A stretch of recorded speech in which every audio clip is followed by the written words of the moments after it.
이 시간 2023년 1월 15일 주일 예배 함께 드리겠습니다. 같이 기도하시겠습니다. 하나님, 오늘 이 예배를 통해 하나님과의 특별한 만남과 소통을 원합니다. 성령님께서 감화 감동하사 하나님의 뜻과 마음을 더 확실히 알기를 원합니다.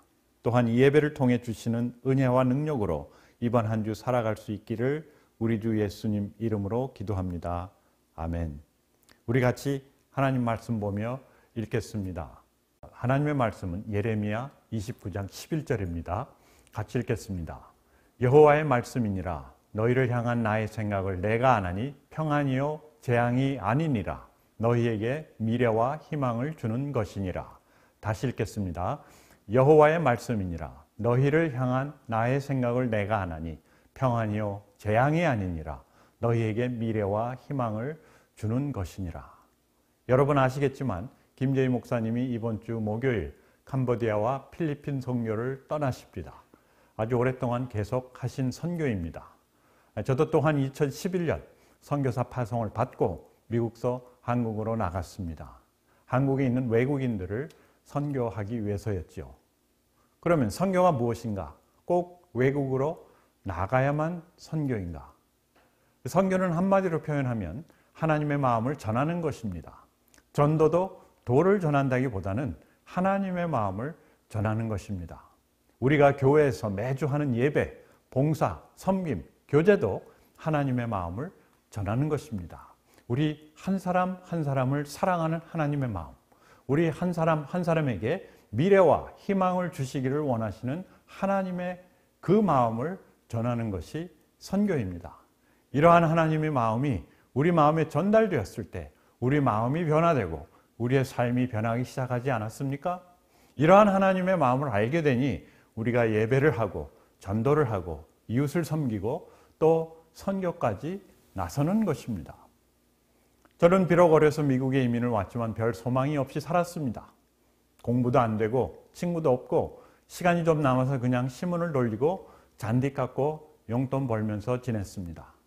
어느 날 학교를 마치고 다른 학생들은 방과 후 프로그램도 하고 친구들하고 놀러도 가고 하는데 저는 친구도 없고 말도 잘 안 통하니까 그냥 신문 돌리러 나가야만 했습니다. 옛날에는 신문이 꽤 두꺼워 한 50부 정도 돌리려면 큰 가방 2개가 필요한 정도였습니다. 신문을 픽업해서 양쪽으로 하나씩 메고 걸어 다니면서 문 앞에 하나씩 배달하는 것이었습니다. 저희 부모님들은 나름대로 열심히 돈을 벌고자 아버님은 공장에서 오후에 나가셔서 일하시고 새벽 2시가 넘어 돌아오시고 어머니는 오전에 나가셔서 저녁 때 돌아오시고 저는 오전에 학교 시간 때우러 갔다가 오후에 신문 돌리고 집에 와서 TV 보다 저녁 먹고 또 TV 보다 자는 것이 일과였습니다. 아무런 꿈이나 소망을 가질 수가 없었어요. 그러다 어느 날 신문을 돌리는데 갑자기 소나기가 쏟아지기 시작했습니다. 다행히 신문 가방에는 그 덮개가 있어가지고 그 덮고 가니까 젖지는 않았는데 저는 그냥 비에 흠뻑 젖은 채로 신문을 돌리기 시작했습니다. 얼마 남지 않았으니까 그냥 빨리 마치고 집에 갈 생각만 하고 뛰기 시작했어요. 그런데 비가 오면 잔디밭에서 그 사이드워크로 기어 나오는 지렁이들이 있습니다. 이 미국 지렁이들은 미국 땅이 넓어서 그런지 아주 크고 징그럽습니다. 그래서 그것들을 피해서 이리 뛰고 저리 뛰면서 비에 젖은 채로 신문을 돌리다 보면 이제 비가 멈추고 쨍하고 해가 납니다. 그래서 신문을 다 돌리고 젖은 채로 집으로 이제 터벅터벅 걸어가다 보면은 길에 지렁이가 여기저기 기어 나왔다가 다시 기어 들어갑니다.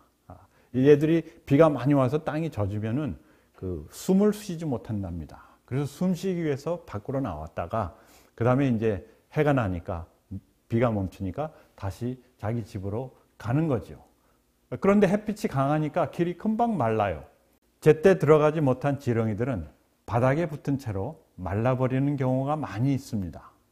그래서 뭐 할 일도 별로 없고 해서 나뭇가지 하나 주워다가 길에 있는 지렁이들을 그냥 하나씩 이렇게 찝어가지고 다시 잔디밭으로 던져줍니다.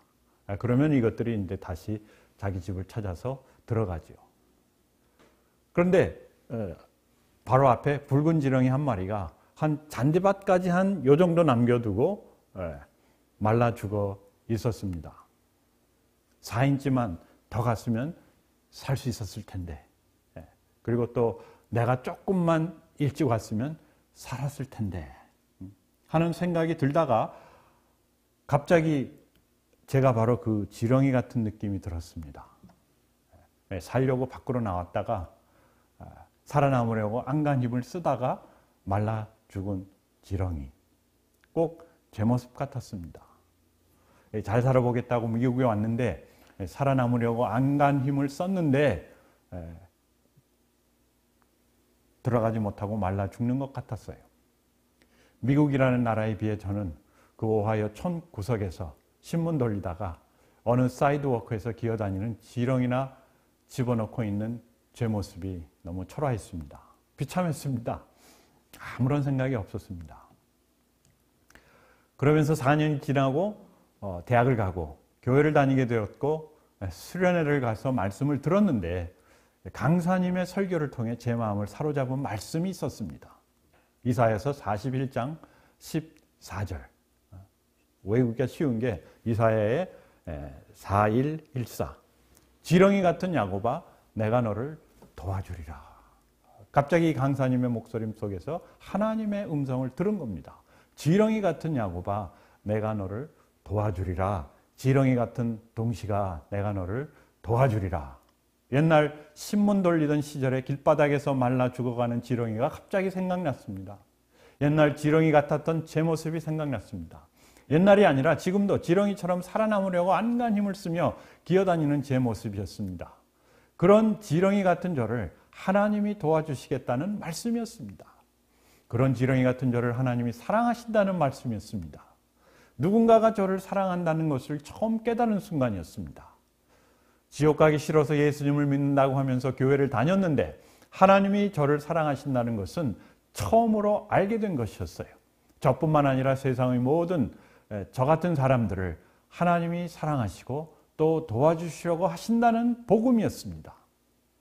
우리는 이제 더 이상 지렁이가 아니라는 겁니다. 하나님의 자녀입니다. 우리는 더 이상 지렁이처럼 살 필요가 없다는 것이었습니다. 독수리의 날개침같이 올라갈 수 있다는 것이었습니다. 우리는 더 이상 지렁이처럼 비참하게 말라 죽지 않는다는 것이었어요. 다른 사람들에게 생명을 줄 수 있는 사람들이 되었다는 겁니다. 우리는 더 이상 어둠 속에서 두려움을 먹고 살 필요가 없게 되었습니다. 우리에게는 이제 전 세계가 우리의 삶의 연장입니다. 우리는 이제 독수리처럼 날아다니며 지렁이 같은 야곱에게 미래와 희망의 입숨을 전하는 선교사라는 것이었습니다. 오늘 본문은 바벨론으로 잡혀가는 이스라엘에게 선교사 예레미야가 전해준 하나님의 마음이었습니다. 생각해 보세요. 얼마나 황당한 상황입니까? 하나님의 백성들이 이 세상의 왕에게 포로로 잡혀가는 것이었습니다. 억울합니다. 괴롭습니다. 안타깝습니다. 앞이 캄캄합니다. 아마 혼란스러웠을 것입니다. 모든 것을 포기하고 하나님을 원망했을 것입니다. 잘못은 자신들이 해놓고 말입니다. 바로 이러한 상황에서 예레미야가 이들을 향한 하나님의 마음을 전한 것이 이것이 바로 선교인 것입니다. 이들을 향한 하나님의 마음을 전하는 것. 어떻게 합니까? 첫째, 몸으로 합니다. 선교는 몸으로 하는 것입니다. 직접 뛰어야 한다는 것입니다. 예레미야는 같이 포로가 되면서 감옥에 갇히면서 또 우물 속에 빠뜨려지면서 자신의 몸으로 하나님의 마음을 표현했습니다. 기도도 좋고 헌금도 좋고 온라인도 좋고 편지나 카드도 좋습니다. 그러나 부족합니다. 훨씬 부족합니다. 소위 택도 없습니다. 선교는 몸으로 하는 것입니다. 직접 이리 뛰고 저리 뛰며 하는 것이 선교입니다. 만일 기도나 돈이나 온라인으로 된다면은 왜 하나님이 이 땅에 직접 오셨겠습니까? 왜 김재희 목사님이 직접 가십니까? 이유는 바로 여기에 있습니다. 우리가 직접 만나지 않고는 선교가 이루어지지 않기 때문입니다. 그 아픈 몸을 이끌고 왜 가는가? 왜 가야만 하는가? 마음의 소통은 피부가 맞닿을 때 이루어지기 때문입니다. 우리 마음의 전달은 몸으로 하는 것이기 때문이에요. heart to heart라는 말이 있지 않습니까? person to person, face to faith입니다. 두 번째 선교는 돈으로 합니다. 제가 또 이제 돈 얘기한다고 누가 생각하시겠지만 오해하지 마십시오. 돈 보내면 된다는 말이 아닙니다. 물질적인 자원이 꼭 있어야 합니다. 물질적 지원이나 자원이 없는 경우 기도 후원은 마치 일손이 필요한데 그림자를 보내는 것과 다름없습니다. 우리의 재물이 있는 곳에 마음이 있습니다. 마음이 있다면 재물이 따릅니다. 바울도 선교하는 가운데 물질 지원을 요청하였습니다. 그리고 바울을 파송한 교회에서도 계속된 물질 지원을 하였습니다. 거듭 말씀드리지만 엄청난 재산을 남기고 한 엘비스 프레슬리, 얼마를 남기고 갔습니까? 모두 남기고 갔습니다. 그런데 그의 딸 또한 엄청난 재산을 남기고 이 세상을 떠났습니다. 얼마를 남기고 떠났습니까? 모두 남기고 떠났습니다. 만일 썩어 없어질 우리의 가진 돈이 영원히 썩지 아니할 생명을 구원한다면 그보다 더 값진 재물이 어디 있겠습니까? 그 다음 세 번째, 선교는 눈물로 하는 것입니다. 선교는 몸과 돈과 눈물로 합니다. 예레미야, 눈물의 선지자였습니다. Weeping prophet, 우는 선지자다. 예수님도 우셨습니다. 그 눈물 없이는 선교가 이루어질 수 없다는 말씀입니다. 불평, 불만, 불신, 불안, 불통인 그 백성들을 보니 마음이 아팠던 것입니다. 그 하트가 브로큰 됐다는 것이죠. 그들의 비참한 미래를 보니까 눈물이 났습니다. 그들을 향한 하나님의 아픈 마음을 아니까 눈물이 났습니다. 예레미야는 그 아픔의 눈물로 호소한 것입니다. 하나님의 말씀을 직접 선포하면서 하나님의 마음을 몸소 표현한 것입니다. 너희를 향한 나의 생각을 내가 안 하니 평안이요 재앙이 아니라 너희에게 미래와 희망을 주는 것이니라. 그 마음속에서, 그 부서진 가슴 속에서 나오는 외침이었던 것이죠.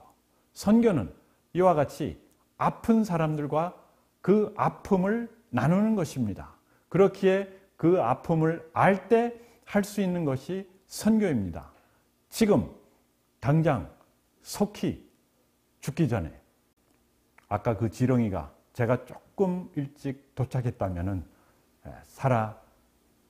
살아남았듯이 우리 같이 기도하겠습니다. 하나님, 저희가 목회자라고 하고 선교사라고 하고 또 교회의 일꾼이라고 하면서 하나님의 마음을 모르고 살아왔음을 이 시간 고백합니다. 하나님께서 무엇을 기뻐하시고 무엇을 아파하시는지 전혀 관심 없이 살아왔습니다. 그저 내게 좋은 것, 내가 하고 싶은 것, 내게 편한 것만 찾았습니다.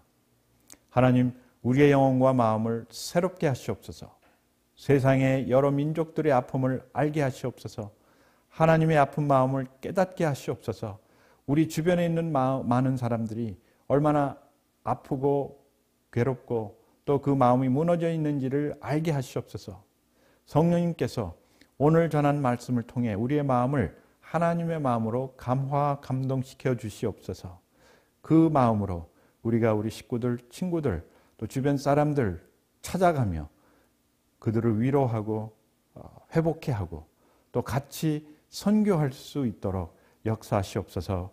이제는 참 이 선교사의 길을 가기로 작정하는 우리 사랑하는 형제 자매들 삶 속에 우리 주 예수 그리스도의 그 은혜와 우리 하나님 아버지의 그 귀하신 사랑과 또 그 사랑과 은혜를 깨닫게 하시는 성령의 역사하심이 함께 하사 우리의 선교가 열매를 맺고 더 많은 사람들로 풍성히 삶을 얻는 역사로 이어지게 하시옵기를 우리 주 예수 그리스도 이름으로 축원합니다.